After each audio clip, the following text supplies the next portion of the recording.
अस्सलामुअलैकुम। हमने previous lecture में देखा था कि कुलिनैरिटी क्या होती है 2 पॉइंट्स के लिए, 3 पॉइंट्स के लिए और अगर 3 से ज़्यादा पॉइंट्स हों। और फिर हमने देखा था कि हमारे पास अगर 3 पॉइंट गिवन हों तो उनको फाइंड करने के लिए, यानी कि उनकी कुलिनैरिटी चेक करने के लिए हमारे पास 4 मेथड को हमने डिस्कस किया था। तो आज हम उन 4 में से 2 को डिटेल से डिस्कस करेंगे। कौन कौन से? नंबर 1 हम using distance formula and number 2 using slope formula के थ्रू हम देखेंगे कि हमारे पास अगर 3 पॉइंट गिवन हैं तो हमने चेक करना है कि वो जो गिवन 3 पॉइंट हैं वो कोलिनियर हैं या नहीं है। तो नंबर 1 हम देखते हैं कि यूजिंग डिस्टेंस फार्मूला। तो अगर हम यूजिंग डिस्टेंस फार्मूला को देखें तो हमारे पास अगर 3 पॉइंट गिवन हैं और आपने चेक करना हो कि वो कोलिनियर हैं या नहीं है, तो क्या करेंगे? आप ए बी का डिस्टेंस लेंगे प्लस बी सी का डिस्टेंस लेंगे और हम इज़ इक्वल टू, अगर ए सी के डिस्टेंस के इक्वल आता है ये, तो हम कह देंगे कि हमारे पास जो गिवन 3 पॉइंट हैं वो कोलिनियर हैं, अदरवाइज़ वो कोलिनियर नहीं है।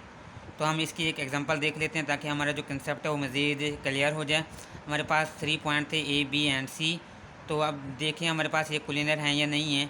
तो ए बी का हम पहले ए एंड बी का हमें डिस्टेंस फाइंड करते हैं। हमारे पास हमने डिस्टेंस फाइंड किया, हमारे पास आंसर क्या आया? 2 का स्क्वायर रूट। हमने बी सी का डिस्टेंस फाइंड किया इसके अकॉर्डिंगली, तो हमारे पास क्या आया? 2 का स्क्वायर रूट। और हमने ए सी का हमने डिस्टेंस फाइंड किया तो हमारे पास आंसर आया 4 का स्क्वायर रूट।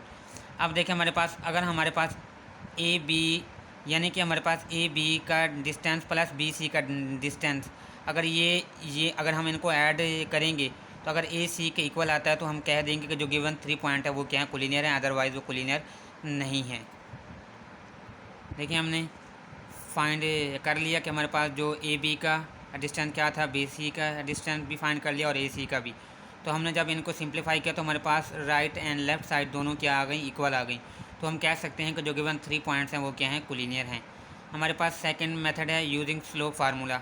अगर हमारे पास कोई भी 3 पॉइंट गिवन हो और हमने फाइंड करना हो कि वो क्या हैं, कोलिनियर हैं या नहीं हैं, तो उसका जो मेथड है कि अगर हम A B and C will be collinear if satisfy, अगर हमारे पास क्या सेटिस्फाई करता है, कौन सी कंडीशन है कि slope of A B is equal to slope of B C. अगर ए बी का स्लोप फाइंड करें एंड बी सी का हम स्लोप फाइंड करें और इन दोनों का जो स्लोप है वो इक्वल है, तो हम कह सकते हैं कि जो ये 3 पॉइंट हैं वो क्या होंगे? कोलिनियर होंगे, अदरवाइज़ नहीं होंगे।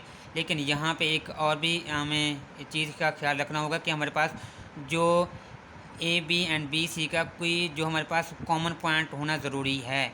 मीन कि हमारे पास A B and B C का जो कॉमन पॉइंट अगर होगा तो हमारे पास ये कंडीशन सेटिस्फाई होगी, अदरवाइज़ ये कंडीशन सेटिस्फाई नहीं होगी। अब हम देखें हमारे पास इसके एग्जांपल को देख लेते हैं। हमारे पास 3 पॉइंट थे। 3 पॉइंट को हमने चेक करना है कि ये अगर कोलिनियर हैं या नहीं है। तो हम पहले क्या करेंगे? ए बी का हम डिस्टेंस फार्मूला फाइंड करेंगे, स्लोप फार्मूला लगा के हम इसकी ए बी का हम स्लोप फाइंड करेंगे। तो हमने जब ए बी का स्लोप फाइंड किया तो हमारे पास आंसर क्या आया? 1 आया। और इसी तरह अगर हमने स्लोप ऑफ बी सी का फाइंड किया तो हमारे पास आंसर भी 1 आया। मीन के हमारे पास ये वाली कंडीशन सेटिस्फाई हो रही है कि हमारे पास slope of A B is equal to slope of B C. तो अब हम कह सकते हैं कि हमारे पास जो ये गिवन 3 पॉइंट थे वो क्या थे? कोलिनियर हैं। क्यों ये कोलिनियर क्यों हैं? क्योंकि हमारे पास slope of A B is equal to slope of B C आ रहा है। तो इस चीज़ को हम यूजिंग स्लोप फार्मूला हमने प्रूफ कर दिया कि हमारे पास जो गिवन 3 पॉइंट थे वो क्या थे? कोलिनियर हैं।